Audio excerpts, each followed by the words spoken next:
So let's record the meeting and then we can the rest of the guys can listen it from the YouTube. आज का जो हमारा topic है that is about the disease. हम पढ़ेंगे कि Apple scab जो है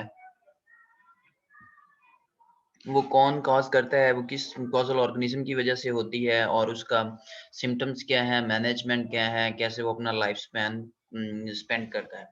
सबसे पहले एप्पल जो है ये हमारे पास ठंडे इलाकों में होता है, ज़ियारत चमन इन साइड पे नॉर्दर्न एरियाज में होता है, स्वात में होता है और हमारे यहाँ पॉपुलर फ्रूट है।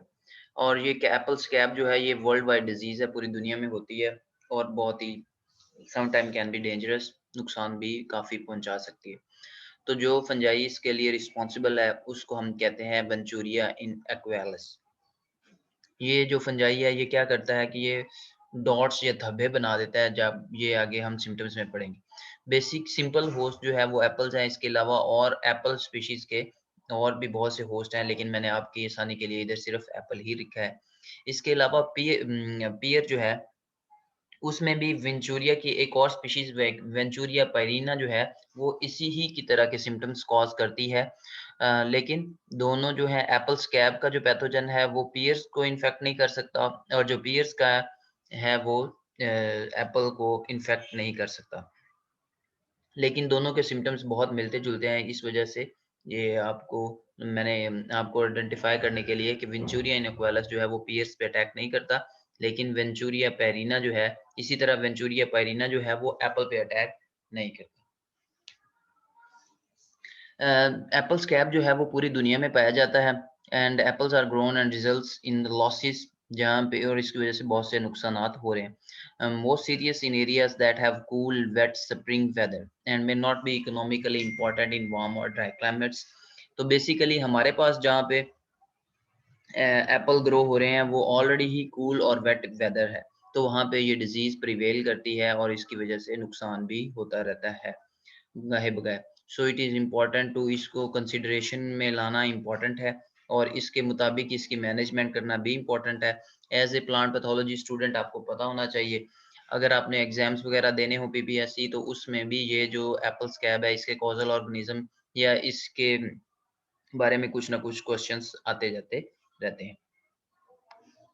अगर हम सिम्टम्स और साइंस की बात करें तो जो एप्पल स्कैब है ये मोस्टली अपर प्लांट पार्ट्स के ऊपर अटैक करता है, मतलब above ground parts, most notably leaves, fruit, petioles, flowers, sepals, pedicels, young shoots and bud scales can also become infected।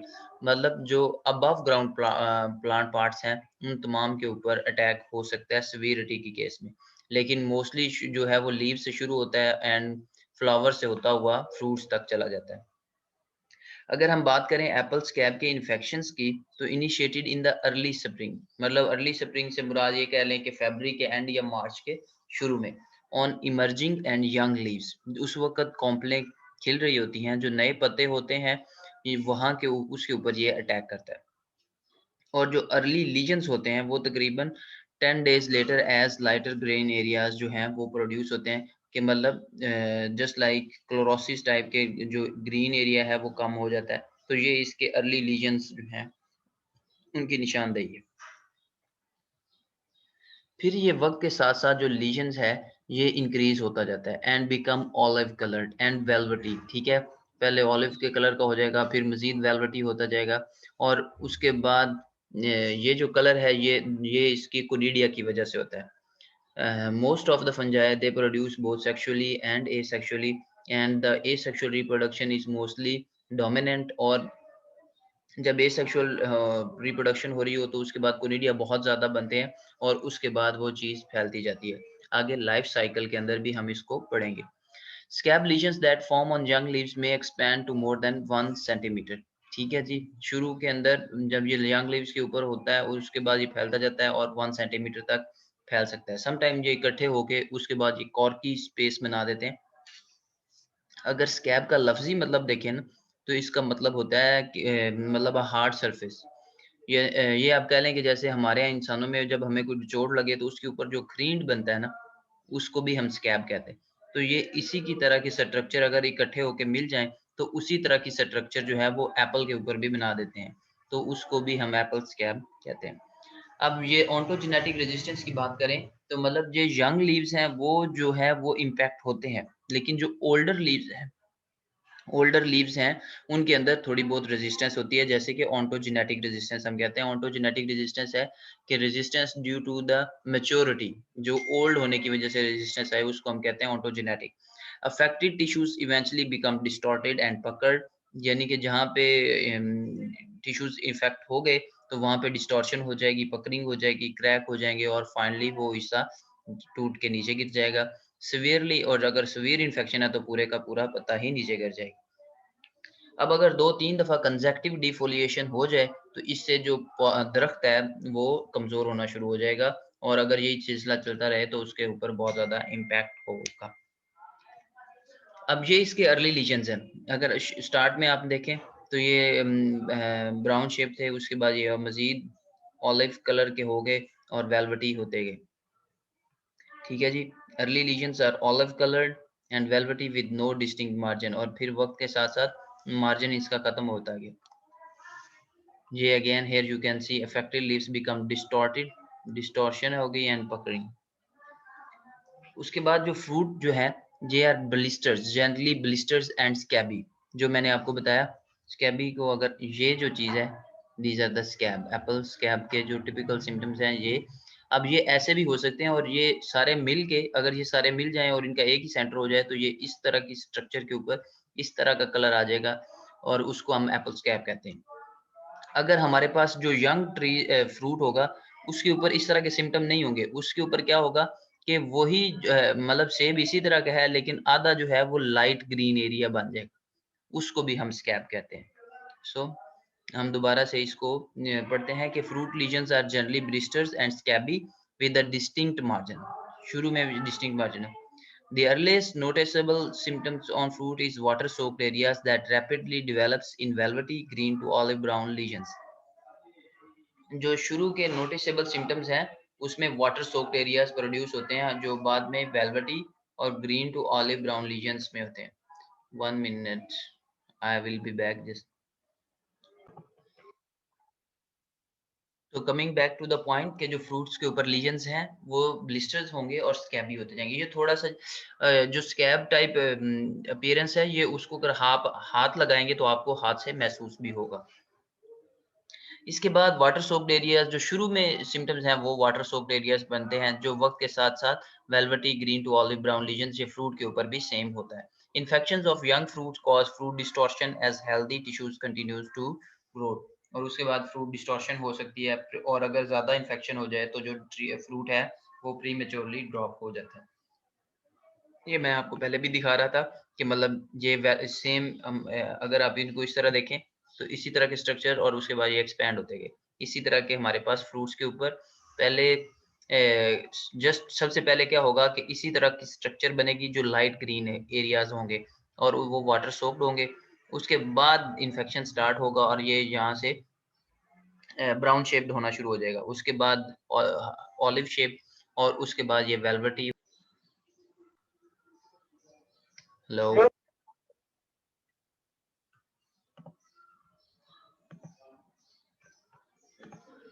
so I think something went wrong but it's okay।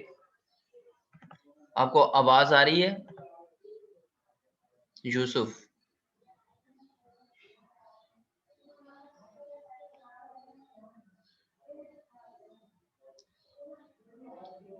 Hasnain,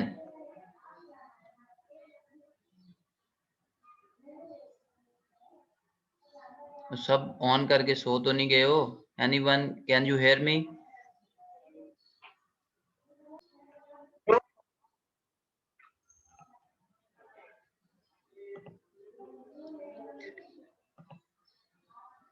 I think issue आ रहा है, disconnection हो रही है और दोबारा से।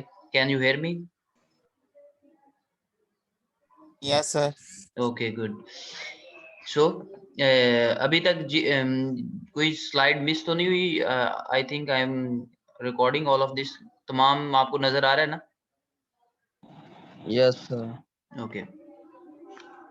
अगर हम बात करें सिम्टम्स के बाद एप्पल ब्लॉसम की, एप्पल ब्लॉसम क्या है कि जब एप्पल ने के शुरू शुरू के अंदर जब वो ब्लॉसम हो रहा होता है, इन्फ्लोरेसेंस बन रही होती है, अगर उसकी बात करें तो ब्लॉसम इन्फेक्शन जो है वो small dark green lesions base of the flower जो है वहाँ पे स्टार्ट होता है। और फिर वो जो है फ्रूट में ड्रॉप, यानी कि ये है कि जहाँ पे अपने आपके वो बनने थे फूल, वहाँ पे अगर इन्फेक्शन हो जाए तो फ्रूट सेटिंग डिस्टर्ब होगी, तो फ्रूट का जो अगर प्रोड्यूस होना ही कम, पहले तो अफेक्ट हो जाएगा, और अगर हो गया तो वो कमज़ोर होगा और उसके गिरने के चांस हो सकते हैं। So reduce and late return bloom can result from infection that had occurred in preceding years. ये भी हो सकता है।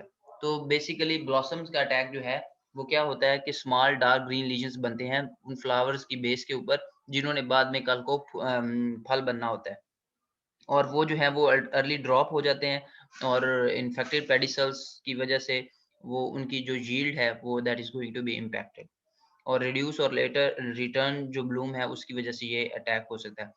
अब अगर हम डिजीज साइकिल की बात करें कि ड्यूरिंग द ग्रोइंग सीजन, तो एप्पल स्कैब जो है वो area between the host cuticle and the epidermis. अब अगर हम होस्ट क्यूटिकल, ये सबसे ऊपर क्यूटिकल और एपिडर्मिस दोनों लेयर्स के दरमियान में, यानी कि ये मौजूद होता है। अब once infected leaves fall from the trees, इसको मैं आपको इस यहाँ से समझाने की कोशिश करता हूँ कि इस साल अटैक हुआ कोई भी, तो ये लीव्स गिर गए नीचे, फंगस जो है वो इनके ऊपर ओवर विंटर करेगा, और वो अपने आप को इन पत्तों के अंदर पूरी तरह स्टैब्लिश कर लेगा। मतलब यहाँ पे वो बहुत ज़्यादा फैलने की कोशिश करेगा, और अगर ठंड ने उसको डोरमेंट ना किया तो वो पूरी सर्दियाँ इन्हीं के ऊपर रहेगा, और इसके ऊपर उसकी जो ग्रोथ है वो बहुत ज़्यादा हो जाएगी। फंगस क्या करेगा, फ्रूटिंग बॉडीज प्रोड्यूस करेगा सूडोथीशिया, ये इधर ही कर रहा है इन्हीं पत्तों के ऊपर, during winter and early spring, यानी कि इस साल जब हमारे पास ओवर विंटरिंग के दौरान, उसके बाद ये इन्हीं पत्तों के ऊपर इसी तरह की स्ट्रक्चर्स बनाएगा। ये आपने आई थिंक आप पढ़ ली होंगी, अगर नहीं पढ़ी तो आप पढ़ेंगे सूडोथीशिया। अब ये जो फ्रूटिंग बॉडीज हैं ये इन्हीं पत्तों के ऊपर बनेंगी, और इनके अंदर स्पोर्स प्रोड्यूस हो जाएंगे। Ascospores form within the sac side during spring, and the first spores become mature at about bud break, और ये बिल्कुल उस वक्त जिस वक्त हमारे पास नई कॉम्पलें फूट रही होंगी, उस वक्त इनके स्पोर्स भी तैयार होंगे। मतलब दरख्त का नई शाख भी तैयार है, और उस वक्त अटैक के लिए स्पोर्स भी तैयार है। अब अगर मौसम सूरत हाल उनको मुनासिब मिलेगी, तो ये इस सैक को फाड़ के बाहर निकलेंगे, और उसके बाद ये विंड के ज़रिए या पानी के ज़रिए किसी भी ज़रिए अगर ये पहुँच जाएँ, तो ये इन्फेक्शन हो जाएगी। अब एस्कोस्पोर जो है वो रिलीज़ होंगे during rainy period from green tips until about 1 to 2 weeks. ठीक है? जब ये हमारे पास सूडोथीशियम है, इसमें बहुत ज़्यादा सैक्स होते हैं, और हर सैक के अंदर अबाउट 8 हमारे पास, और इससे ज़्यादा भी हो सकते हैं, स्पोर्स मौजूद होते हैं। अब ये जो है this is due to the, आप ये कह लें सेक्सुअल रिप्रोडक्शन। अब जब एक दफ़ा पहुँच गया, तो young clusters, terminal leaves and fruits जो हैं उनके ऊपर इन्फेक्शन हो जाएगा, और उसके बाद सेकेंडरी स्पोर्स। अब यहाँ से एसेक्सुअल रिप्रोडक्शन शुरू हो गई। Conidia form on surface of infected tissues through out spring and summer. मतलब एक दफ़ा अटैक होने के बाद उसके ऊपर एसेक्सुअल रिप्रोडक्शन की वजह से बार-बार कोनिडिया बनते रहेंगे, और वो हवा के ज़रिए यानी कि विंड के ज़रिए वो एक जगह से दूसरी जगह फैलते रहेंगे, और ये जो सेकेंडरी फ़ेज़ है, ये 1 साल के अंदर ही, उसी साल के अंदर दोबारा से अटैक होता रहेगा। और उसके बाद अगले साल तक जाने के लिए अगेन इन्हीं पत्तों में से कोई एक पत्ता या कुछ पत्ते भी अगर नीचे रह जाते हैं, तो वो ओवर विंटर करेंगे और अगले साल के लिए, तो इस तरह से ये सिलसिला साल तक चलता रहेगा। अब इस चीज़ को हम बाय द वर्ड्स पढ़ने की कोशिश करते हैं। सबसे पहले कि infected leaves fall from the trees and die. Infected leaf गिरा नीचे और वो डाई हो गया, जो माइसीलिया है वहीं पे क्या करेगा, कोलोनाइज करेगा उसको अच्छी तरह। वेंचूरिया इनिक्वेलस यानी कि एप्पल स्कैब का जो कॉजल ऑर्गेनिज्म है, वो ओवर विंटर करता है गिरे हुए पत्तों के ऊपर, as mycelia and pseudothecial initials. In milder climates, जब कंडीशन सही हो, द फंगस में ओवर विंटर इन्फेक्टेड, अगर ज़्यादा ठंड ना हो तो ये ओवर विंटरिंग कर सकता है बर्ड्स के ऊपर, and produce conidia that serve as primary inoculum, तो वो उन्हीं शाखों के ऊपर जो है वो नेक्स्ट ईयर्स के लिए प्राइमरी इनोकुलम प्रोड्यूस कर सकता है। लीफ डेब्रिस, वो गिरे हुए पत्ते जिनके ऊपर था, and most pseudothecial initials form within a month after leaves fall, तो ये गिरे हुए पत्तों के अंदर जो 1 माह के अंदर अंदर जो फंजाई है वो अपने आप को एस्टेब्लिश कर लेता है, और उसके बाद ये डोरमेंट हो जाता है। मतलब ये इंतजार करता है कि इसको फेवरेबल एनवायरनमेंट मिले तो उस वक्त ये दोबारा से अटैक करें।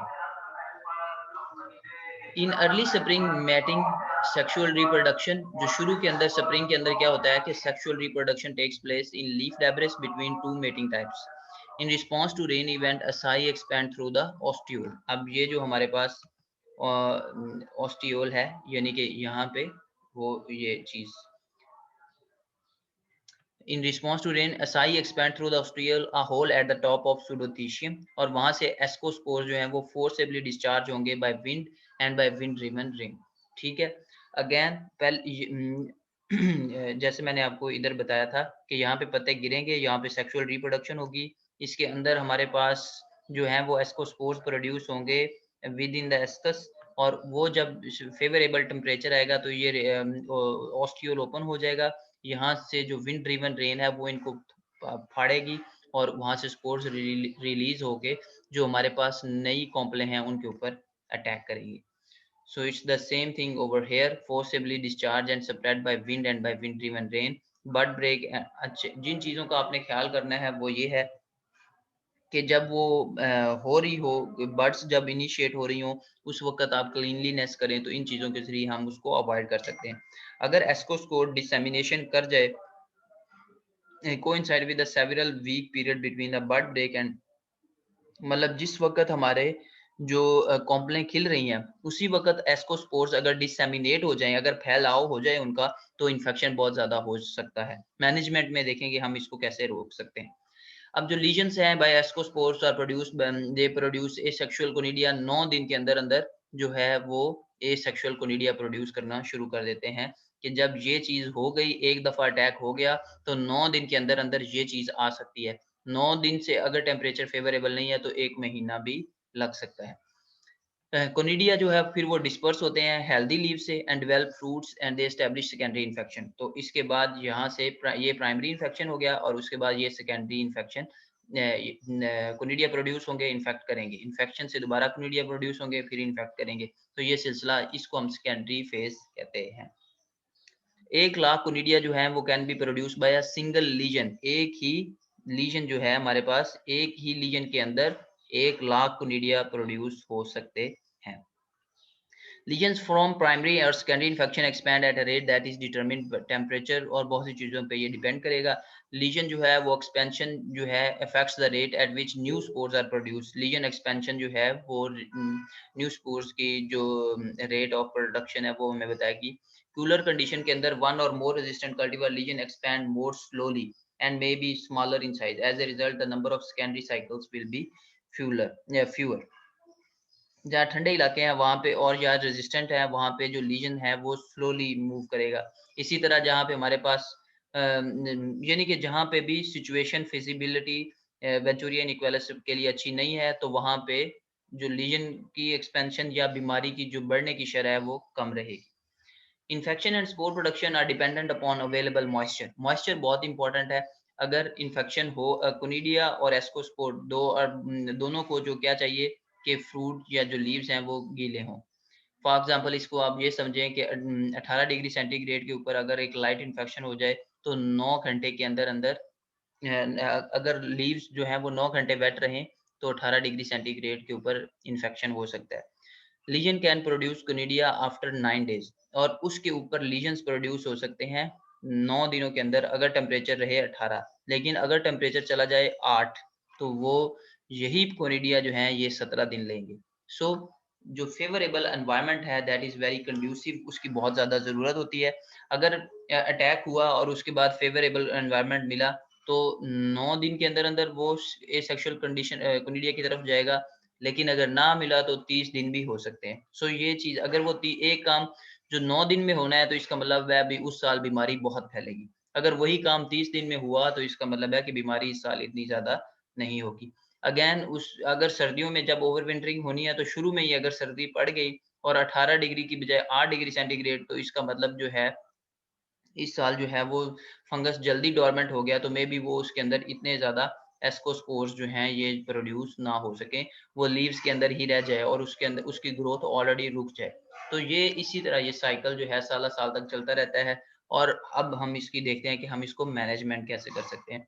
So management is focused on the prevention of primary infection. आपने ये जो हमारा पहला ही इन्फेक्शन है इसको रोकना है, दैट इज वेरी इंपॉर्टेंट। अगर हो जाए तो इसको बाद में भी हम हल करने की कोशिश कर सकते हैं, लेकिन प्रिवेंशन जो हमारा मैनेजमेंट का फोकस है वो बेसिकली प्राइमरी इन्फेक्शन को रोकना है। This is because early infection by ascospores may result in poor fruit set and will result in more secondary inoculum throughout the season.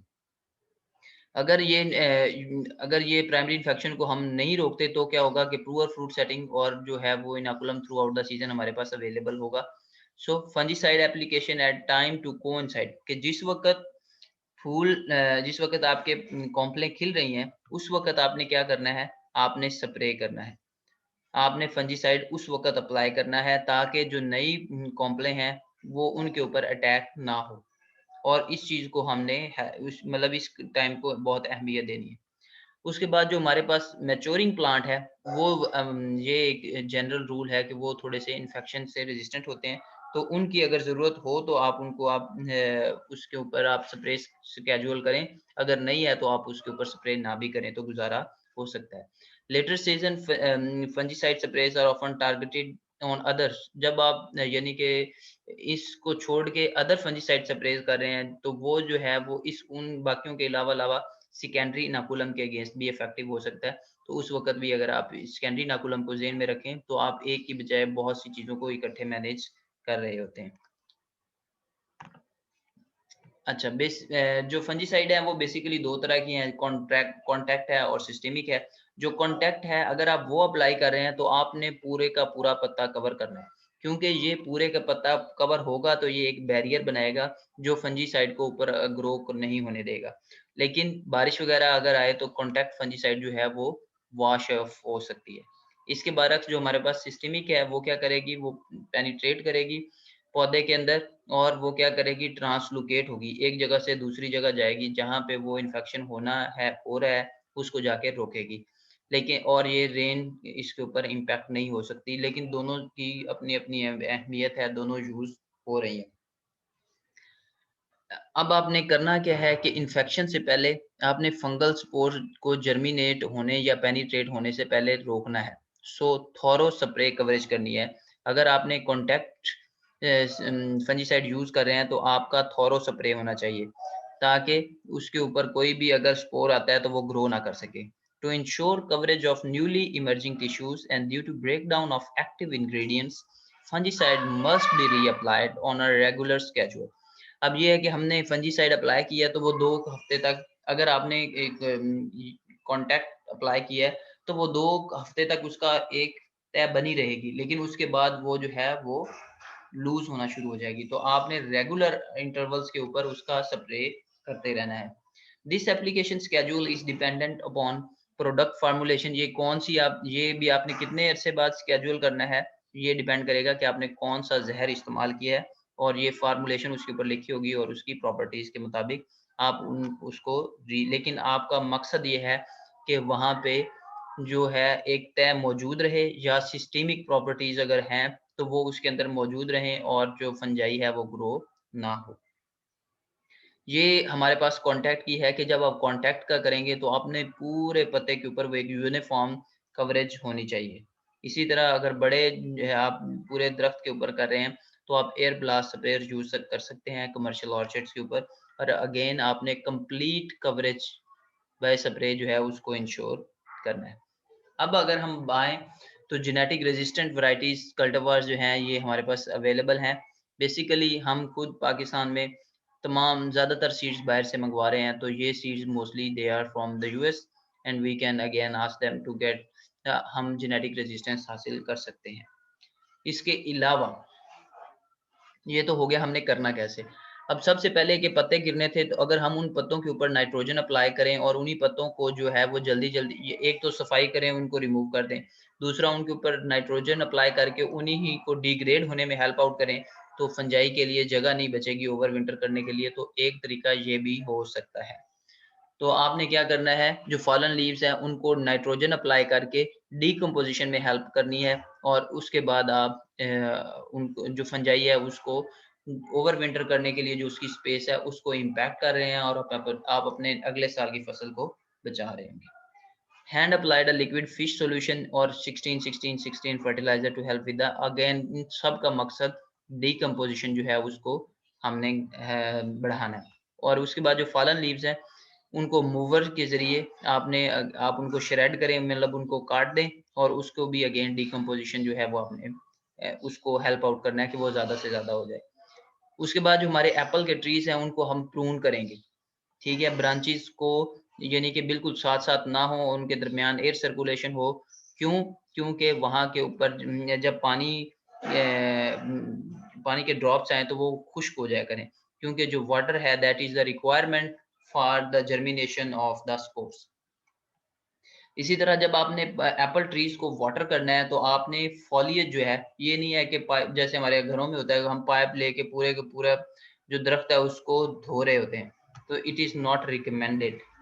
ये इस चीज़ को हमने अवॉइड करना है। उसके अपने जो आपने जब आप फील्ड में हो तो इस चीज़ को आपने अवॉइड करना है। उसके बाद आप डोलोमीटिक लाइम जो है वो फॉल में यूज़ कर सकते हैं और इंक्रीज़ करें पीएच को और हेल्प करेगी reduce fungal spore germination in the spring.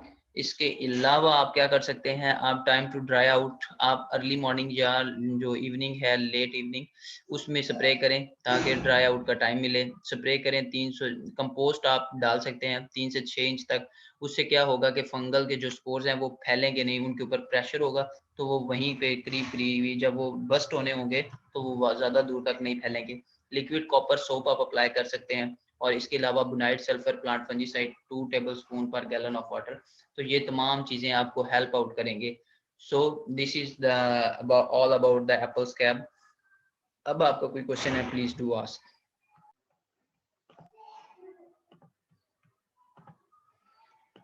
Ji, any questions?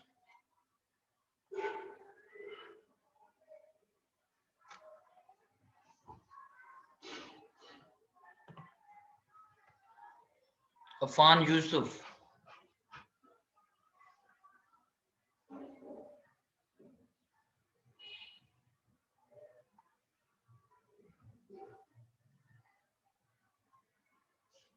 Hasnain.